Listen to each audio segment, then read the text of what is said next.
Ok, bonjour à tous, bienvenue dans cette troisième et dernière vidéo sur la simplification des équations booléennes en utilisant la table de Carnot pour la somme des produits, donc pour les SDP. Dans la prochaine série, on regardera donc comment est-ce que on le fait pour des PDS, donc produits de somme. Donc, dans cette vidéo, donc, on présume que on a fini de remplir nos tableaux, on a fini de faire nos regroupements. Donc, c'est quoi la prochaine étape? Donc, la prochaine étape va se résumer en fait en trois règles. Donc, on va les regarder. Dans la première étape à suivre, en fait, on va grouper. Donc, on a déjà fait nos groupements de 1. Chaque groupe de carrés contenant de 1 crée un terme de produit composé de toutes les variables ne se présentant que sous forme complémentaire ou non complémentée dans le groupe. Les variables contradictoires qui se présentent dans le groupe sous forme non complémentée et complémentée sont éliminées. Donc ça paraît assez touffu, mais on va le voir dans l'exemple qui suit là. Vous allez voir, ça va être plus simple. Donc ensuite, deuxièmement, déterminer le terme de produit minimisé de chaque groupe. Donc si je regarde en fait les étapes, donc quand on dit déterminer le produit minimisé de chaque groupe, qu'est-ce qu'on veut dire dans le fond? Donc pour un diagramme de Carnot de trois variables, en fait, ça c'est juste une petite, disons que c'est juste un petit mémo, là, ok? Vous n'êtes pas obligé de connaître toutes ces étapes ici. Vous allez voir, naturellement, ça se fait très bien là, sans en tenir compte là. Donc ça, c'est juste probablement quelque chose qui vous permettrait de vous vérifier pour voir le nombre de variables qui vous restent en fait. Donc, qu'est-ce que ça dit ici? Si j'ai un tableau de Carnot à trois variables, c'est qu'un groupe d'un carré donne un terme de produit de trois variables. Donc, si je regroupe un tout seul, dans le fond, je ne fais aucune simplification là. Donc, je veux le terme qui va sortir de ce regroupement de 1 là va être composé de trois variables. Donc, ABC, je n'ai fait aucune simplification dans le fond là. Mais par contre, si je fais des groupes de 2 carrés, donc, je vais avoir un terme que je vais éliminer là. Donc, n'oubliez pas, on a trois termes ici. Donc, je vais me retrouver juste avec deux termes. Donc, c'est une espèce de façon de vous vérifier si vous voulez là. Mais vous n'êtes pas obligé de les connaître. Euh, ok. Donc, un groupe de 4 carrés donne un terme de produit à une variable. Donc, si j'arrive à faire un regroupement avec 4 1, le terme qui va sortir de là va être juste une seule variable. Donc, c'est pour ça que quand vous faites votre groupement, le premier réflexe, c'est d'aller chercher le maximum de 1 que je peux regrouper ensemble, en n'oubliant pas que on peut regrouper des groupes de 1, de 2, de 4, de 8, de 16. Ok. Donc un groupe de 8 carrés donne une valeur de 1 à l'expression. Donc ça veut dire que si j'ai mon tableau de Carnot à trois variables et que toutes les cases sont égales à 1, l'expression est égale à 1 en fait. Donc je simplifie tout, ça donne à 1. Ça veut dire que mon circuit il est tout le temps en train de fonctionner dans le fond. Il est tout le temps égal à 1, peu importe les combinaisons. Bon. Par contre, si j'ai 4 variables, mais là, ça va changer, ça va changer pas mal. Donc, vous voyez, si j'ai un groupe d'un carré donne un terme de 4 variables, si j'ai un groupe de 2 carrés, donc de 2, 1 en fait, ça va me donner 3 variables et ainsi de suite. Donc, si j'ai mes 16 cases qui sont égales à 1, donc je fais juste un seul regroupement, ça veut dire que mon équation est égale à 1, donc ça veut dire que mon circuit est toujours en train de fonctionner, que c'est tout le temps égal à 1, peu importe la combinaison que vous faites. Ok, donc une fois on a fait ça, on a sorti nos termes, donc on va finaliser notre équation simplifiée en prenant tous les termes et en les additionnant. Donc si on regarde qu'est-ce que ça nous donne comme exemple, si ici j'ai mon exemple ici, donc on a fait déjà nos trois regroupements ici, j'ai un regroupement à 8, j'ai un regroupement avec 4 variables ici, et puis j'ai un regroupement avec 2 variables. Donc le résultat, il est ici. Là. Donc pensez en fait que le terme original qui nous a donné toutes ces combinaisons ici étaient constituées de 1, 2, 3, 4, 5, 6, 7, 8, 9, 10, 11 termes de produits ici. Donc de 11, vous voyez, de 11, on a simplifié à 3. Donc la simplification vaut vraiment son pesant d'or. Donc, si je reviens à mon regroupement ici, donc si je prends mon premier groupement ici, avec 8 1.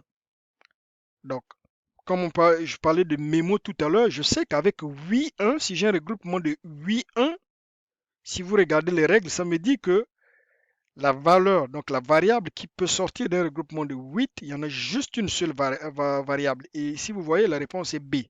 Mais maintenant, la question, c'est comment, évidemment, j'ai fait pour trouver B. Donc là, regardez bien. Donc, qu'est-ce que je vais faire? Si je regarde mon regroupement de 8, si vous suivez mon curseur ici, donc il est constitué de quoi? Donc, je pars de, si je regarde ça en termes de C et D, je pars d'ici jusqu'à ici. Donc, tous ces regroupements, vous regardez, vous voyez, ce regroupement, il encadre tout ça jusqu'ici. Donc, si je regarde ici, qu'est-ce qui se passe? Je vais éliminer C et D. Pourquoi? Parce qu'en fait, le principe, il est suivant. J'élimine, je vais éliminer donc la variable qui va changer de valeur. Donc, si je regarde ici, regardez, si je prends C, ok, si je passe d'ici à ici, C est égal à 0. Mais si je passe d'ici à ici, C est égal à 1. Donc, j'élimine. Pourquoi? Parce que regardez, mon regroupement, il regroupe tout ça. Je sais que ce n'est pas évident au premier abord. Donc, je vais souvent me répéter pour faire sûr que vous me comprenez bien là. Donc là encore, mon regroupement, il englobe, donc il part d'ici à ici. Donc, il faut que je regarde comment C et D se comportent d'ici à ici. Donc là, j'ai vu que C a changé. Tout de suite, je l'élimine. Si je regarde D, j'ai D ici qui est égal à 0 et puis D ici qui est égal à 1. Donc D vient de changer. Qu'est-ce que je fais? Je l'élimine complètement là. Et là, ensuite, je regarde. Si je regarde ça sur le plan de A et B, donc je vois que je suis dans cette section-là. Ok, tout le monde le voit. Donc, dans cette section, si je regarde A est égal à 0 ici, A est égal à 1 ici, A vient de changer. Donc, tout de suite, j'élimine le A. Et regardez, B est égal à 1, B est égal à 1 dans cette section, évidemment. Donc, je garde B. Donc, mon équation ici est égale à B. Et si vous vous rappelez nos règles, nos fameuses règles qu'on a vues juste dans les acétates précédentes, on disait si j'ai un regroupement de 8, je ne peux me retrouver qu'avec une seule variable. Je vous l'ai dit tout à l'heure. Donc là, je confirme que je suis sur la bonne voie. Ensuite, je prends ce regroupement de 4, 1 ici. J'applique le même principe. Donc, je vois que je suis dans cette section, ici à ici. Donc là, je regarde la valeur de C ici est égale à 1 et la valeur de C est égale à 1 ici. On est d'accord? Et ici, j'ai quoi? J'ai D qui est égal à 1 et D est égal à 0. Donc tout de suite, j'élimine D parce qu'il change. Fait que je garde C. Donc c'est pour ça que j'ai C ici. C'est pas tout. Maintenant, une fois que j'ai fini de regarder dans ce sens, dans le sens de C et D, il faut que je regarde sur le sens de A et B. Donc si je regarde sur le sens de A et B, je suis bien dans cette section ici. Donc dans cette section ici, qu'est-ce qui change? A est égal à 0, B est égal à 0. Donc je vois que A est égal à 0, autant pour moi. Et A est égal à 0 ici. B est égal à 0, B est égal à 1 ici. Donc je vois que B change, je l'élimine. Fait que je garde A. Mais très important, la valeur de A, c'est quoi? C'est 0. Donc, qu'est-ce que je fais? Mon équation ici, c'est A bar. Pourquoi? Parce que si je remplace 0 ici, ça va être égal à 1. Je suis en SDP. Il faut tout le temps que la SDP soit égale à 1.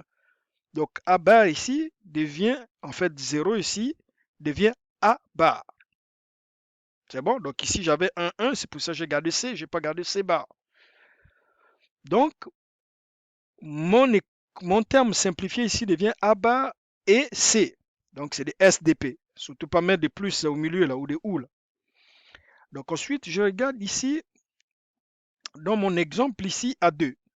Variable ici encore, donc je regarde ici. Là encore, je regarde, c'est sur le plan de A et B, je suis dans cette section-là. Donc je vois que A est égal à 1, A est égal à 1 ici, donc je garde A, très important parce que c'est égal à 1. B change, fait que je l'élimine. Et maintenant là, je regarde, je suis juste dans le quand je regarde par rapport à C et D, je suis juste dans ce carré-là. Donc il n'y a rien qui change là. Ok, je suis dans un même carré là, je ne vais pas ici, je suis dans un même carré, fait que je garde les deux valeurs. Mais C ici est égal à 0, donc il devient C bar. D est égal à 1, donc il devient D. Donc mes deux termes ici deviennent A C bar D. Et si vous regardez dans nos règles que je vous ai énoncées tout à l'heure, si je fais des regroupements de 2, je me retrouve avec 3 variables pour un tableau de Carnot de 4 variables. Donc, mon équation assortie, mon équation finale, c'est quoi? C'est rien d'autre que B ou A bar C ou A C C bar D. Donc, je suis conscient que c'est pas évident du premier coup, mais refaites-le et puis je suis convaincu que vous allez trouver euh, le petit astuce. Donc, si on va à la étape suivante ici, on a une série d'exercices que je vous suggère donc de faire. Ensuite, donc de les faire par vous-même et ensuite, vous avez les réponses ici. Donc, on pourra éventuellement discuter lors de notre prochaine séance de cours. Donc, ceci va conclure notre troisième vidéo, qui est la dernière vidéo sur la série de la simplification en utilisant un tableau de Carnot, mais simplification des SDP. Donc, la prochaine série sera sur la simplification des PDS.